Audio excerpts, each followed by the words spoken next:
Welcome back to P3. Over the last 50 years, Yad Vashem has been attempting to chronicle and document with photos, letters, and testimony every single person that was killed during the Holocaust.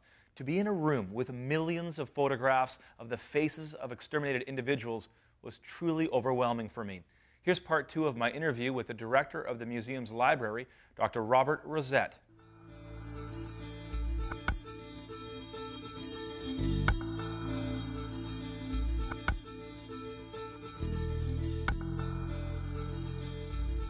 What are some of the things that really jump out when people experience this? And this is not just a museum, that's only one part of it. As people go and walk through this vast campus, this memorial place, what are the conversations they have? What are the things that jump out at them that strikes you as unique?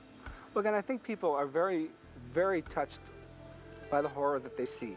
And our museum brings that out, sometimes subtly, but it brings out the horror that was behind the Holocaust. Give me some of the examples.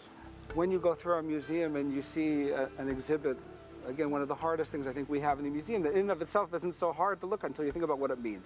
There's a set of braids of a little girl.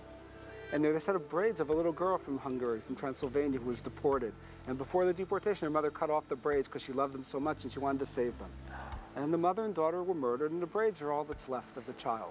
So that kind of thing touches you emotionally very deeply.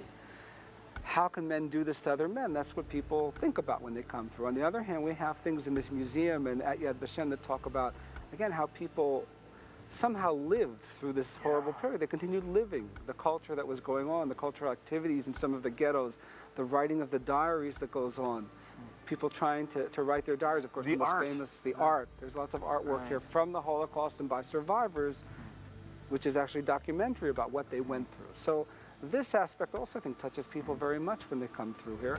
And then, of course, you come through Yad Vashem and you walk around and you see Israel. And Israel is this very vibrant place, and Yad Vashem's in a very beautiful place in the city of Jerusalem. And that also says something to people. We're not a museum, we're not the Auschwitz Museum, and we're not the museum in Washington. We're the museum about the Holocaust here in Jerusalem, and that also speaks to people. I think about leaders today in our world, people like Ahmadinejad, who says, don't believe the Holocaust existed.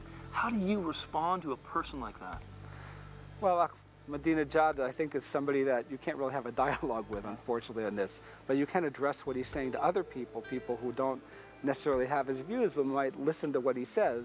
And of course, we discuss in the press and in the media and the internet. We have an internet site that's in many languages, including in Persian and in Arabic, in order to touch people that are denying, that confront the denial of the Holocaust, so they can learn the history behind it and understand that the denial of the Holocaust really makes no sense. But unfortunately, there are some people out there that you can't really have a dialogue with, and I believe Ahmadinejad's one of them at this point in time. Maybe he'll change someday.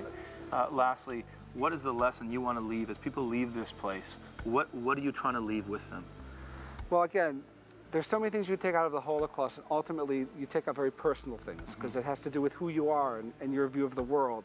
And so some people come out of here with a very strong feeling for what Churchill said, that democracy is the worst form of government except for all the rest. Other people come out feeling the sanctity of life and have the fragility of life and how much you have to guard life, because it's so easy to destroy things, to destroy humans, families, communities, and so that you can come out with those lessons as well. And you can come out with those about, again, rising above the adversity, about the righteous among the nations who risked themselves in order to rescue, or the Jewish fighters in the ghetto who fought not because they could rescue people, but they fought so there would be 3 lines in history, and the human spirit and how important that is. So again, there's many lessons one can come out with. I don't think there's one single lesson you can come out with. One of the things that's hit me is many Jewish people that have come through this and reflect on it ask the question, how could Yahweh, how could God do this to his people, let this happen in the midst of this evil? Others would say, no, it's not God, it's the chaos of humanity. So what have you found? How do people personally wrestle with their faith and the event of the Holocaust? Well, again, certainly it's one of the hardest questions, and one of the strongest and most profound questions for a believing person, what God's role was or wasn't in the Holocaust. And Jewish thought on this has a large range of ideas. Again, everything from what they call the hiding God, that these are days in which God's presence was not being felt, into ideas that, you know, for some reason there's punishment, that all Jews are responsible for each other, and one Jew did something wrong, other Jews are being punished. There's a large gamut of things. My very personal feeling about it is that God gives man free will, And this was something that men did. We have free will. We do many things. Sometimes we do things for good. Sometimes we do things that are great evil. But that's part of what free will is all about. But again, you need a theologian. I'm a historian. But I mean, I love your answer, because you're saying then the world is free. Each human being has a choice to do evil or good. And now your choice is to educate people, to bring about beauty in the midst of the chaos. Well, I think that our choice here is to educate people about the Holocaust, and certainly in the hopes that people will not repeat similar events, whether it's between Jews and others, or whether it's between, other groups totally, and it's not quite the Holocaust, as I said, but it's some other kind of horrible event that's based on an ideology of hatred.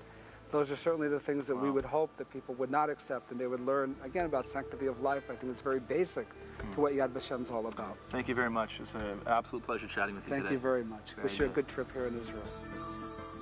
Up next on P3, I talk with celebrated photographer Karen Gillerman Harel about capturing the history and everyday life of Israel.